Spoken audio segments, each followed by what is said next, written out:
On November 22, 1963, John F. Kennedy, the 35th President of the United States, was tragically assassinated in Dallas, Texas. For 6 decades, this event has fueled intense debate and countless theories. In this video, The Assassination of JFK, a Ballistic Analysis, we will meticulously examine the methods and manner of that fateful day.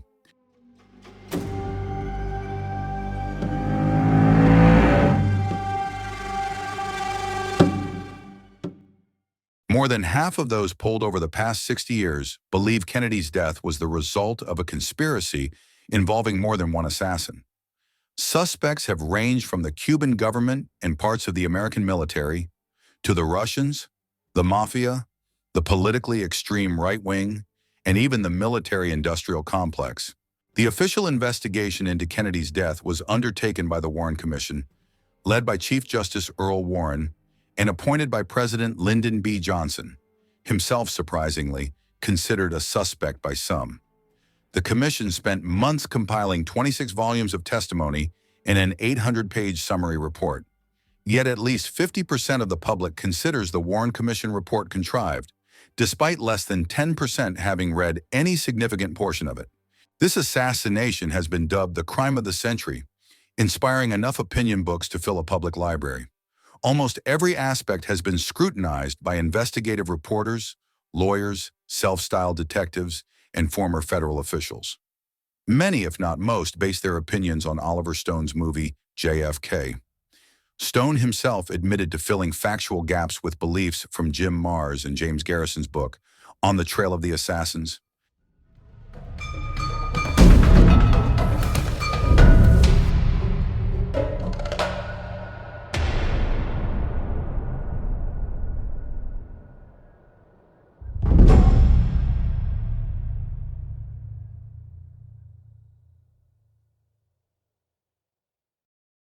Among the most persistent questions are, who fired the shots and how many, where did they shoot from, and what became of them? To properly analyze the shooting, we must first understand the crime scene. Dealey Plaza in Dallas. Built in 1940 primarily for flood control, Dealey Plaza is an open park, ringed on 3 sides by buildings, many under government control. It brings together 3 converging downtown streets, Elm, Main, and Commerce. The plaza forms a triangle with Houston Street as its northeast base, sloping downward about 25 feet towards a railway overpass known as the Triple Underpass. Despite its historical significance, the plaza is surprisingly small, measuring only about 3.7 acres. Multi-story buildings line Houston Street, including the County Records Building, courthouse, and jail. On the east corner of Houston and Commerce stood a railroad station house, and on the west corner, still standing today, is the Texas School Book Depository. The final stretch of the plaza, about 30 to 40 yards, consists of the converging streets passing beneath the Triple Underpass. On the day of the assassination, the presidential motorcade entered Dealey Plaza from Main Street, turned right onto Houston, then left onto Elm, heading southwest directly in front of the 7-story Texas School Book Depository. The Warren Commission concluded that Lee Harvey Oswald, acting alone, fired 3 shots in about 8 seconds from the 6th floor of the depository using a World War II Italian surplus Mannlicher Carcano rifle. They determined he missed the first shot, but struck the president with a second shot in the neck and then in the right posterior side of his head with a third shot. At the moment of the headshot, the motorcade was more than halfway through the plaza, immediately turning onto Stemmons Freeway at the Triple Underpass and proceeding to Parkland Memorial Hospital. This brings us to a central question. The Warren Commission maintained Lee Harvey Oswald acted alone.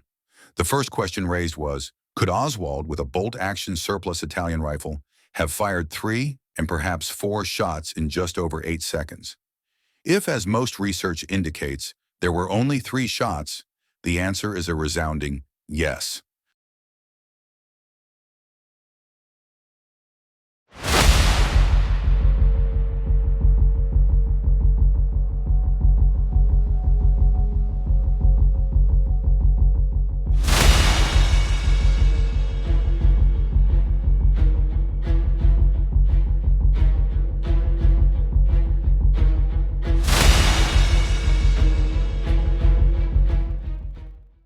Oswald was a trained Marine, qualifying as a marksman.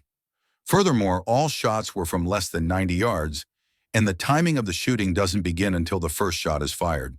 The first shot missed, likely hitting the curb near the triple underpass. While it's often stated that the shooting was impossible in 8 seconds, it has been replicated 3 times, once by a group of U.S. Marines and twice by average shooters gathered by 2 different news networks. Notably, none of the test shooters were familiar with the Carcano prior to their attempts. So, why the Carcano? The Carcano rifle was a roughly honed weapon manufactured during World War II with a stiff bolt action and a heavy, gritty trigger pull. This is hardly the weapon an experienced, skilled rifleman would choose for a precise assassination. Oswald purchased his Carcano from Klein's Sporting Goods in Chicago after seeing an advertisement. His primary motive appears to have been price. It was cheap, costing only $21.45. The rifle found in the School Book Depository was initially misidentified as a Mauser K98, but the error was corrected. It was positively identified as a Mannlicher Carcano with serial number C2766, the very rifle Oswald purchased. Speculations of a rifle swap were debunked by the serial number and an unbroken chain of custody. Adding to this, the ammunition for the Carcano, Italian 6.5 by 52 millimeter, was not routinely produced by American manufacturers. The rounds used to kill the president were 20 years or older Italian military surplus. These projectiles had a copper jacket over a steel core, manufactured in Italy on high-speed loaders for rifles and machine guns. This mass production leads to varying quality and is certainly not intended for precision shooting. Furthermore, Oswald bought the rifle from a mail-order company, requiring him to supply his name and mailing address. In 1962, he could have walked into any Sears and Roebuck or a pawn shop, shown a phony driver's license, and walked out with a better rifle. Finally, and to the dismay of those who believe Oswald was part of a larger conspiracy, in April 1963, he attempted to shoot retired General Edwin Walker, a figurehead with the extreme right-wing John Birch Society. He barely missed Walker, and police at the time had no idea who fired the shot. However, the bullet, recovered from Walker's kitchen wall, was later shown to be from Oswald's rifle after the president was killed. Oswald's wife, Marina, also testified before the Warren Commission that Lee had tried to kill Walker. Marina also testified that a few weeks later, Lee had to be locked in his bathroom to prevent him from leaving after she discovered he had dressed in a suit, loaded his revolver, and was heading out to shoot Richard Nixon, who was appearing at the Dallas Convention Center that day. Would powerful and influential conspirators truly want their assassin indiscriminately targeting public figures for his own perceived grandiosity? All this suggests Oswald desired to kill someone important for personal reasons. Oswald's rifle was found on the 6th floor of the book depository, along with stacked books used as a shooting rest and spent cartridges. No other rifle bullets or cases were ever found in or around Dealey Plaza. One of the most enduring theories regarding the JFK assassination suggests the involvement of 3 to 4 shooters. However, this theory faces significant challenges. The idea that multiple sophisticated assassins would utilize readily available Italian war surplus rifles and World War II ammunition strains credulity. Furthermore, the precise positioning of these alleged shooters remains highly questionable. While a shooter behind the picket fence between the Southwest Pergola and the Triple Underpass is often cited as a prime location, critical evidence contradicts this. Abraham Zapp Reuter, who filmed the motorcade from a 4-foot column approximately 15 feet in front of that fence, reported hearing no blast from behind and believed the shots originated from the book depository. Analyzing the bullet trajectories further undermines the multi-shooter theory. The first documented shot struck the curb past the motorcade. The second entered President Kennedy's upper back and exited the base of his throat, consistent with a wound path from his upper back to the base of his throat. Had this shot come from the front, a shooter would have needed to be in the middle of Elm Street, and the bullet would likely have struck the car's windshield. Instead, traveling at a downward angle, it passed through Kennedy's back, exited his throat, penetrated the front seat, and struck Texas Governor Connally, who was seated directly in front of Kennedy. This trajectory strongly indicates the shot came from a position above and behind the president's car. Furthermore, autopsy records, though often overlooked, show that Kennedy's neck wound EX were covered by his shirt, with holes in both the back, shoulder, and front collar, displaying outward-pointing torn threads, clearly indicating a back-to-front bullet trajectory. Regarding the fatal head wound, if it had originated from behind the picket fence, the shooter would have been positioned between 25 and 45 degrees to Kennedy's right. The projectile would have penetrated the right side of his head and exited the left, likely striking someone on the opposite side of the street. However, the president's head wound was confined to the right side, and no one in the crowd was hit. This evidence overwhelmingly suggests the bullet came from behind, striking Kennedy in the right rear of his head, and was subsequently recovered in the limousine. If there were multiple shooters, where were they positioned? Almost all buildings around Dealey Plaza were government offices, including the jail and a courthouse. Shooting from any but an elevated position, like the 6th floor of a building, would almost certainly have struck one or more of the 500-plus people in the plaza that day. Why do all the bullets recovered at the scene, in the victims, or the car match a single rifle? Oswald's Italian Carcano? After 60 years, thousands of people with metal detectors have scoured the plaza and surrounding area. None have found any other rifle bullets or cartridge casings. At least 2 theorists propose a shooter was hidden in the storm drain on Elm Street, escaping by crawling a half-mile through snakes, turtles, and who knows what in the sewer to the Trinity River. The story goes that he fired from the storm drain, unnoticed by the surrounding crowd. If true, he's probably still in the sewer pipe. An oral surgeon at Parkland opined that a shooter stood under the triple underpass, firing at the approaching motorcade. If such a shooter existed, he would have been shooting uphill. The streets were open, there was virtually no cover, and no one reported seeing a shooter in that area. Did he simply walk away? To quote Carl Sagan, "The absence of evidence is not evidence."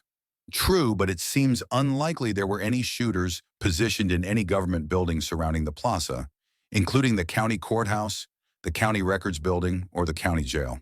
As for other shooters in the book depository, the building was sealed within minutes of the shooting, and the only employee who had clocked in earlier and was then missing was Lee Oswald. Only one rifle was found in the book depository, Oswald's rifle. Mr. Orville Nix was standing near the corner of Main and Houston, filming the parade.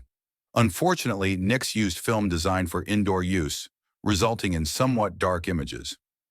Nevertheless, he filmed the last few seconds of the shooting. As he moved his camera, part of the grassy knoll came into view. In 1965, researcher Jones Harris noted an apparent human figure on the knoll, interpreted by some as a man pointing a rifle at the president. A decade later, the House Select Committee on Assassinations experts noted the figure was at the wall behind the pergola. If it was a rifle, it would have been 9 feet above the ground. No one in Dealey Plaza reported seeing a giant with a rifle, and there was no platform that would allow a normal-sized man to be 9 feet above ground level. Even noted conspiracy theorist Jim Marrs acknowledges that the E-Tech Corporation declared the images non-human shadows and reflections in 1966, though he insists I-Tech is closely tied to the CIA. Given I-Tech is arguably the best photo analysis company in the country, one would hope the CIA does use them. Many who propose a conspiracy involving multiple shooters include a person or persons firing from behind the picket fence at the top of the knoll, behind and south of the Elm Street pergola. This area was fenced off to obscure the train switching yard. Immediately after the shooting, police entered the train yard, questioned workers, and took 3 apparently transient men into custody, the 3 hobos or tramps mentioned in numerous books. Suspicion arose that one or more of these men were shooters, compounded by the Dallas police later being unable to find their written reports on them. For years, the only evidence of these tramps was a news photograph. Some writers claim one or more were E. Howard Hunt, a CIA agent and later a Watergate burglar, and Frank Sturgis, a known CIA operative. This notion was broadcast on national television by New Orleans District Attorney Jim Garrison and comedian Dick Gregory. A year or so later, Tad Sulk, a former New York Times correspondent, published a book claiming Hunt was not only in Dallas on November 22nd, but was likely one of the tramps. A similar allegation was made by Liberty Press's newspaper, The Spotlight. Hunt contested these allegations, suing both Solk and Liberty Press for libel, and ultimately being awarded $65,000. Despite being cleared, the rumor persists, primarily due to Mark Lane's support of the Spotlight report in his book, Plausible Denial. It's unclear why Hunt or his heirs never sued Lane. However, in 1985, journalist Mary LaFontaine found the tramp records among Dallas police files. These records showed the men were taken off a boxcar in the rail yard and detained for 4 days. They were identified as Gus H. Abrams, Harold Doyle, and John F. Gedney. All were transients merely passing through Dallas by stowing away in an open boxcar. Another hotly debated topic is the number of shots fired. Most conspiracy theories question this, with writers proposing varying numbers from 3 to 5. Most evidence for any number of shots came from witnesses or police radios opened during the shooting. Dealey Plaza is constructed much like a loudspeaker, with Houston Street on the north and Elm and Commerce streets on its sides, all three featuring multi-story brick buildings extending halfway down Elm and Commerce until they converge at the triple underpass. The street level declines about 25 feet from Houston to the underpass. Altogether, this creates an ideal design for echoes. When a rifle is fired, it produces 2 cones of sound. The first is the sonic boom as the projectile exceeds the speed of sound, approximately 1,200 feet per second. The muzzle velocity of projectiles from the Carcano is about twice the speed of sound, at 2,400 feet per second. The second sound wave is the explosion of the propellant. If one is in a straight line with the rifle's discharge, the 2 sounds won't be perceived at different times until the shot originates at or greater than 400 meters from the listener. The difference becomes more pronounced further away. However, if one is off-axis, not in line with the shot, the difference may be perceived at shorter distances and mistaken for 2 shots fired in rapid succession.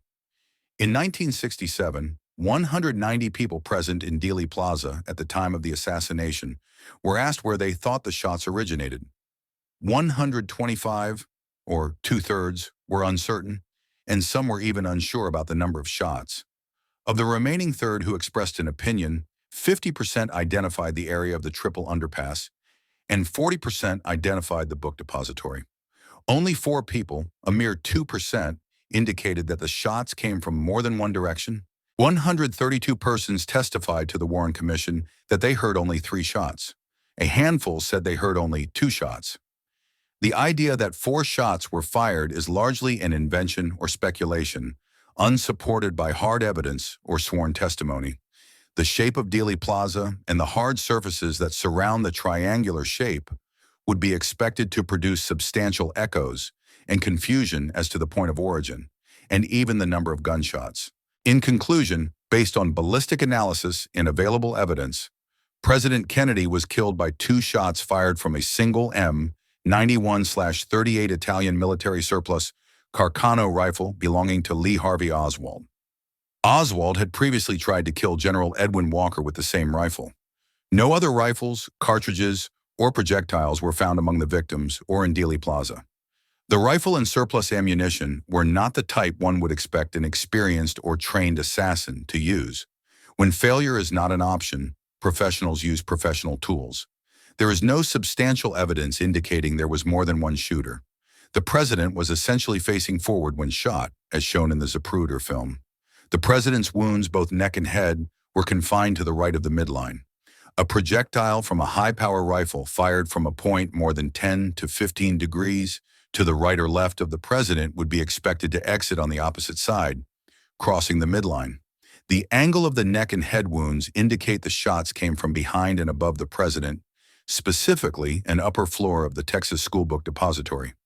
All successful or failed presidential assassinations, including Lincoln, Garfield, McKinley, Kennedy, Ford, Reagan, and Trump, have been carried out by emotionally unstable lone individuals.